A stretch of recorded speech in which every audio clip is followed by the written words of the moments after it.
पाक फौज ने दुश्मनों के साजिशी मंसूबे नाकाम बनाए हैं, जिनकी सलाहियतों की वजह से मुल्क की दिफा नाकाबिल तस्खीर हो गया। वज़ीर-ए-आज़म का command and staff college Quetta में फौज के शुरका से खिताब।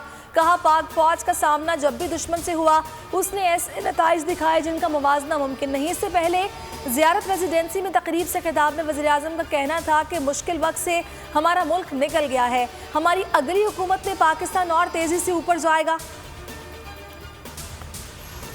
दहशतगर्दों को अमन मुतासिर करने की हरगिज इजाज़त नहीं दी जाएगी। पाक फौज देरपा अमन के लिए तमाम कोशिशें करेगी।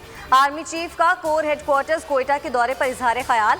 ISPR के मुताबिक आर्मी चीफ को सिक्योरिटी सूरत हाल, पेशा वाराना तैयारियों और पाक ईरान पाक अफगान बॉर्डर पर बाड़ लगाने के अमल पर ब्रीफिंग दी गई। पाकिस्तान में तैयार करदा कोरोना वैक्सीन पाक वैक की लॉन्च। चीन से दरामद साइनोवैक के खाम माल से तैयार की गई है।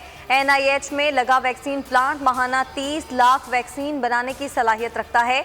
तकरीब से खिताब में वफाकी वजीर असद उमर ने कहा, आज तारीखी दिन है, हमारी आंखों के सामने चंद माह में बड़ा इनकलाब आया। चीनी सफीर का कहना था कि ये दोनों ममालिक के दरमियान दोस्ती की एक और मिसाल है।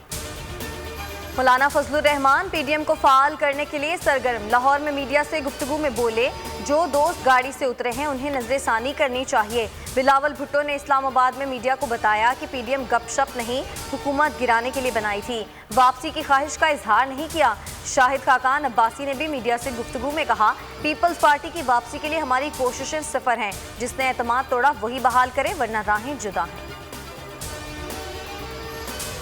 नून लीग को चाहिए अपने अंदरूनी मामलात को तय करे। मरियम नवाज कहती हैं हुकूमत को 5 साल पूरे करने चाहिए। पीपल्स पार्टी के रहनुमा कमर जमान कायरा की बोल न्यूज़ के प्रोग्राम बस बहुत हो गया में गुफ्तगू। कहा, पीपल्स पार्टी PDM में जाने के लिए बेचैन नहीं है। PDM में मजहबी मामलात को सियासत में PP ने रोका। PDM में सिर्फ 2 पार्टियां हैं। अपोजिशन इत्तेहाद टाइम टाइम फिश हो चुका है। विफाकी वजीर दाखिला शेख रशीद की न्यूज़ कॉन्फ्रेंस। कहा, नून में से शीन उसी तरह निकलेगा। बाज लोग अपने आकाओं को खुश करने के लिए एजेंसियों पर इल्जाम लगा रहे हैं।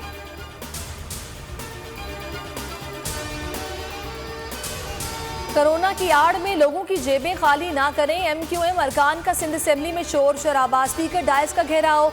हुकूमत सिंध इजाजत ना दे तो ताजिर खुद ही कारोबार खोल दें। MQM उनके साथ खड़ी होगी। खालिद मकबूल सिद्दीकी का ऐलान। ऑपोजिशन लीडर हलीम आदिल कहते हैं सिंध हुकूमत की दुश्मन पॉलिसियों के खिलाफ ताजिरों के साथ हैं। लाहेमल का ऐलान आज करेंगे।